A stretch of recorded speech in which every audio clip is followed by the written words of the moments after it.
Хей, здравейте приятели, аз съм Айхани Инфай, фотограф, видеограф и влогър.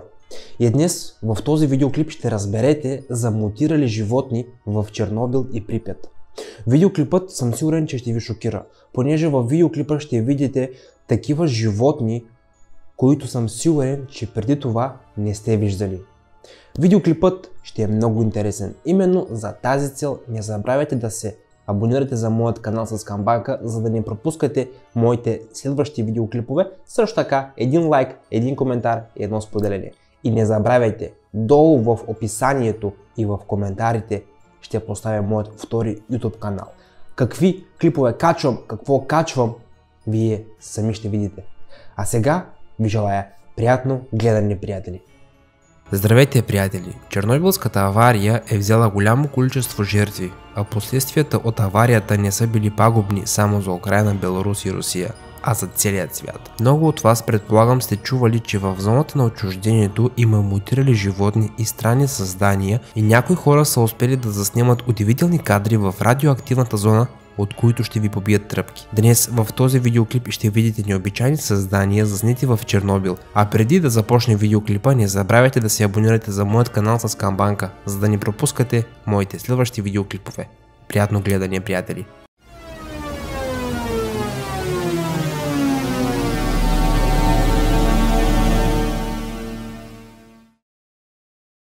В окръга на Чернобил е било намерено странно създание от туристите. Никой не е успял да определи точно какво е това, какъв вид животно е това. По-голям процент от зрителите са твърдели, че това е морска звезда, понеже на външен вид наподобява на нея. Но как тя е попаднала в този водоем? В тази среда тя не може да се размножава и живее. Животното остава загадка. Даже и морските биолози, които са видели този видеоклип, не са успели да определят към кой вид попада тази уж морска звезда. Някои хора твърдят, че това животно е мутирало във водата след аварията в Чернобил, но никой не знае отговора на това. Затова на нас не остава само да гадаем.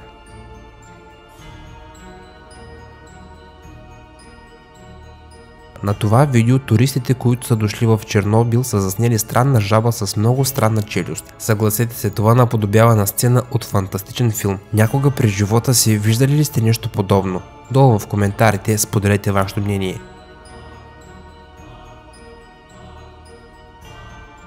В интернет е попаднало едно удивително видео, заснето в Чернобил. На него виждаме загадъчно животно, което прилича на елен.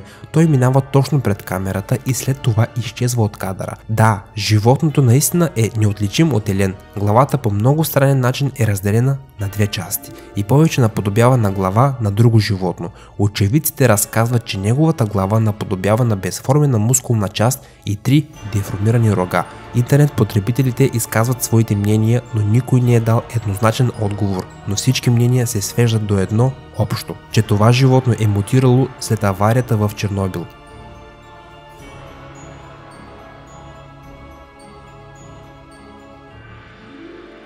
Този видеоклип се е появил преди няколко месеца в интернет пространството. В видеоклипа виждаме, че авторът е заснел риба, която рибарят е заловил в Припят. На това видео виждаме, че на това място, където трябва да е опашката, и се намира втората глава. Също така виждаме, че рибата се движи, т.е. тя е жива. Втората глава изглежда напълно оформена и е напълно еднаква с основната глава. Двуглавият мутант е поразил даже и учените.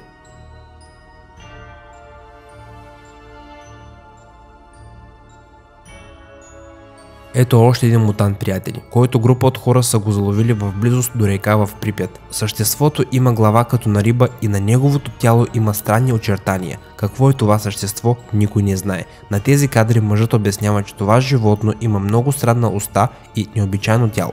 Телосложението коренно се различава от другите риби. По-шокиращото е, че тази риба има втора уста. Как е успяла да мутира това животно и да се превърне в този си вид, никой не е успял да отговори.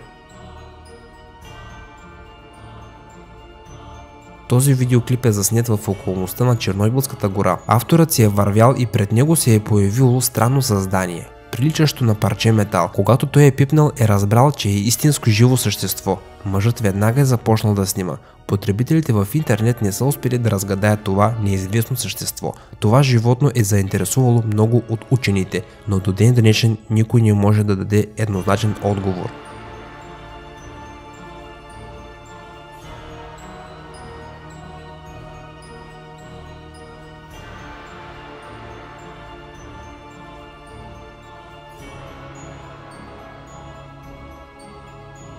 тези кадри са заснети в околността на Чернобил. Авторът е започнал да снима, когато е видял нещо, което преди това никога не е виждал през живота си. Предполага се, че това е поредният чернобилски мутант, но само че какво животно е това, никой не знае. Това създание е подобие на мишка, има опашка като тях, но е без глава и крака. Също така може да се предположи, че това е някакъв мутирал червей. А вие какво мислите, приятели? Споделете вашето мнение долу в коментарите.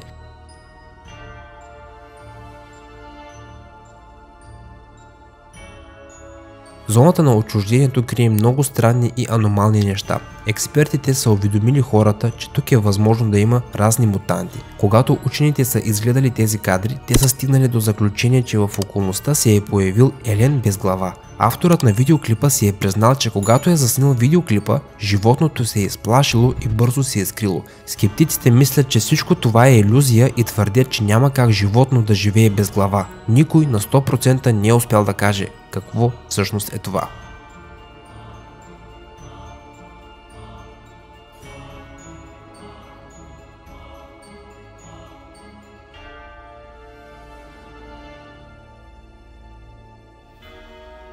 В околността на Чернобил се е родило странно създание, което прилича на елфа от филма на Хари Потър. Видеоклипа бързо се е разпространил по социалните мрежи. Авторът на видеоклипа искал да разбере как е мутирало това създание и го е закарало на ветеринар. Там животното е видяно от експерти, но не са успели да поставят някаква точна диагноза или да го назоват по някакъв начин. Единственото, което са казали, че най-вероятно това животно е мутирало след Чернобилската авария. Това животно са го намерили в околността на Чернобилската атомна станция. Какво е това животно и защо то е с такъв вид, до ден днешен не може да се отговори на този въпрос. Кадрите са шокирали хората и създават повече въпроси, отколкото отговори. В това видео авторът е заснел животно, наподобяващо крокодил около Чернобилското езеро, но ако се замислите, практически е невъзможно да се появи крокодил тук. Ако се вгледате внимателно, то ще видите, че това животно няма очи, но има огромни зъби. Това е една от най-странните мутации в района.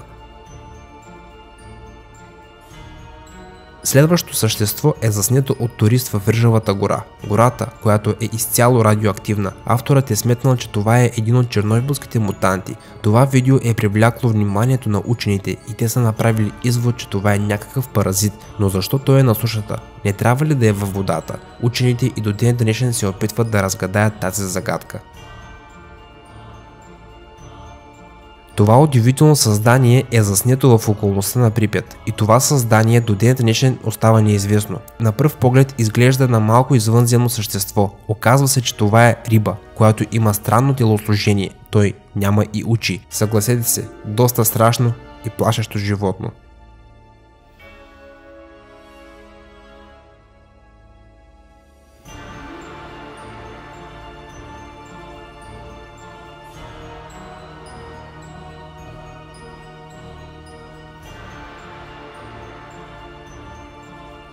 Не мога да си представя какви животни плуват в радиоактивните водоеми в Чернобил, какви тайни и секрети крие радиоактивната почва, ще се разбере само и единствено в бъдеще. Аз бях Айхан Инфая. Благодаря ви за отделеното време, приятели. Ценя вашето време.